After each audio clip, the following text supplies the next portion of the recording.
খবর কী করছো সবাই? আমি তো তোমাদের সাথে এখন কথা বলছি, আর যেটা আমার ভীষণ ভালো লাগে। আসলে কি জানো তো, মানে মানুষের জীবনে না একটা ভালো লাগার জায়গা খুব দরকার। মনে করো যে ব্লগ করে ভালো থাকছে তাকে সেটা করা উচিত, যে রান্না করতে ভালোবাসে তার সেটা করা উচিত। এইগুলো সবারই জানা, কিন্তু ওই আর কি বললাম, ঠিক জ্ঞানের ছলে বললাম না, জাস্ট তোমাদের সাথে গল্প করতে করতে শেয়ার করলাম।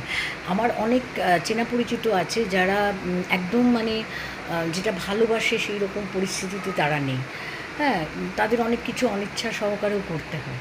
তো তাদেরকে না আমি বলি যে যেখানে আছো ওই প্রতিকূল পরিবেশের মধ্যেই নিজের ভালো লাগার জিনিসগুলোকে খুঁজে নাও এবং এগিয়ে যাও। নাহলে কিন্তু জীবনে বেঁচে থাকা যায় না। আর লোকে বলার স্বভাব, লোকে বলবেই এটা করছে ওটা করছে, বলতে দাও না, তাতে কী আছে? তোমার ভালো লাগা নিয়ে ব্যাপার, তুমি যাতে ভালো থাকবে সেভাবেই তুমি চলবে। অন্যের তো কোনো আমার মনে হয় না যে তাদেরকে পাত্তা দেওয়ার কোনো দরকার আছে, তাই না? আমার বয়স হয়ে গেছে, আমি আমার কথা বলছি।